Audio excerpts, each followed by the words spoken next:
5 mutual funds की category है 2024 में जिसने 25% से ज्यादा का रिटर्न अभी तक किया है गिरावट होने के बावजूद में। अब वीडियो थोड़ा कम से कम आधा से ज्यादा देख लेना कैटेगरी बताने के बाद तक कि जो मैं मैसेज देना चाहता हूँ वो आप तक पहुंच पाए, क्लियर हो। नहीं तो जो मैं देना चाहता हूँ मैसेज उसका उल्टा आप समझ लोगे और फिर वही गलत समझोगे, गलत कमेंट करोगे। तो वीडियो देख लेना थोड़ा सा ताकि समझ में आ जाए चीजें। अगर हम कैटेगरीज की बात करते हैं तो सबसे पहला हमारे पास आता है फार्मा फंड, और फार्मा फंड ने एवरेजली 33.16% का रिटर्न अभी तक 2024 में जनरेट किया है। सबसे ज्यादा रिटर्न का बात करते हैं तो एचडीएफसी का pharma and health care fund है जिसने 41.60% का रिटर्न दिया है। उसके बाद आईसीआईसीआई का pharma health care and diagnostic fund है जिसने 39.02% का रिटर्न दिया है। सेकेंड नंबर पे अभी भी रिटर्न के मामले में पीएसयू फंड है, इतनी ज्यादा गिरावट होने के बाद भी, क्योंककि इतना ज्यादा चढ़ ही गए थे। पीएसयू फंड्स ने एवरेजली 29.78% का रिटर्न दिया है।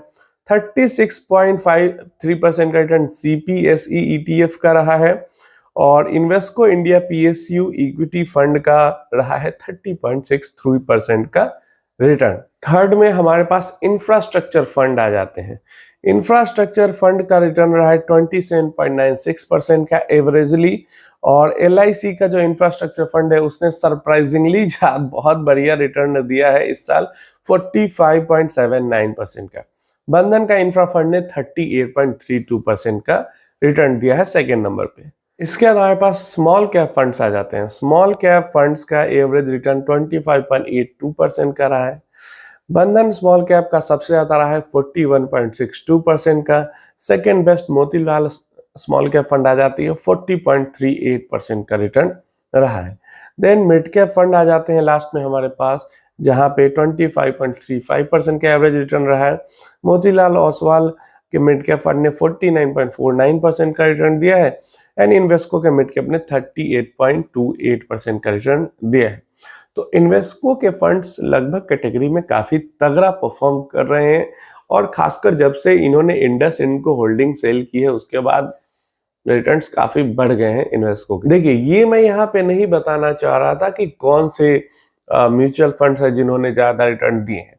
मेरा बताने का मकसद ये है कि देखो, जैसे अभी आपको 5 कैटेगरी मैंने ऐसी बताई जिसने 25% से ज्यादा इस साल रिटर्न दिया है।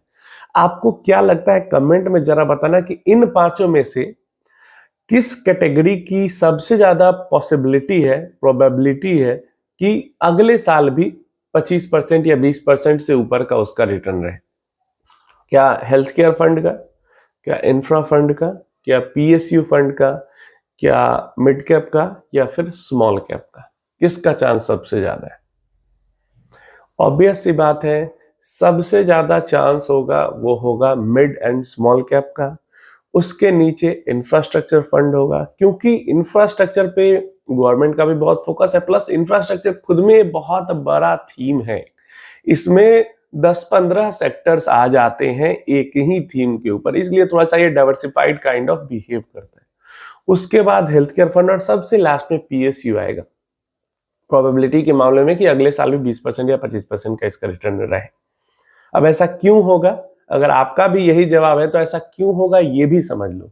मैं बार बार आपको कहता हूं ना, सेक्टोरल फंड में इन्वेस्ट नहीं करना चाहिए। अभी सबसे ज्यादा रिटर्न है, फिर भी मैं कह रहा हूं कि सेक्टोरल फंड में इन्वेस्ट नहीं करना चाहिए, क्योंकि अगले साल भी सेम चीज रिपीट हो या इससे और बेहतर परफॉर्म हो तो उसके लिए इसी पर्टिकुलर सेक्टर को कम से कम इसी रेट से ग्रो करना होगा या इससे ज्यादा रेट से ग्रो करना होगा, तब अगले साल इतना या इससे ज्यादा रिटर्न मिलेगा। लेकिन जब हम बात करते हैं डाइवर्सिफाइड म्यूचुअल फंड्स की, जैसे इन 5 में से 2 डाइवर्सिफाइड है, मिड कैप फंड और स्मॉल कैप फंड, तो यहाँ पे पर्टिकुलर एक सेक्टर के ग्रोथ पे डिपेंडेंट नहीं है रिटर्न।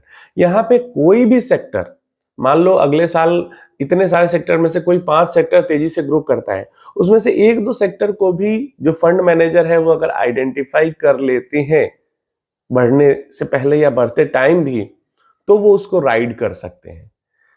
लेकिन सेक्टोरल फंड में तो एक ही सेक्टर को पकड़ के बैठना है, तो इसलिए क्योंकि वहां पे काफी सारे सेक्टर्स को राइड करने का ऑप्शन अवेलेबल है डाइवर्सिफाइड फंड में, और सेक्टोरल फंड में एक ही सेक्टर को राइड करना होता है। इस कारण ज्यादा प्रोबेबिलिटी है, ज्यादा चांसेस है कि जो डाइवर्सिफाइड फंड है वो सेम टाइप ऑफ परफॉर्मेंस आपको आगे दे सकता है, लेकिन सेक्टोरल फंड का बहुत मुश्किल हो जाता है सेम टाइप ऑफ परफॉर्मेंस देना।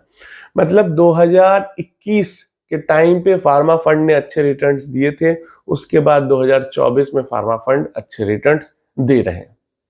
क्लियर है? लेकिन स्मॉल मिड कैप फंड ने 2020 में भी अच्छे दिए, 21 में भी अच्छे दिए, 22 में गिरावट हुई लेकिन नॉर्मल से ठीक था, 23 में भी अच्छे दिए, 24 में भी अच्छे दिए। समझ रहे हो? तो डाइवर्सिफाइड में एंड सेक्टोरल फंड में यही अंतर है। क्लियर?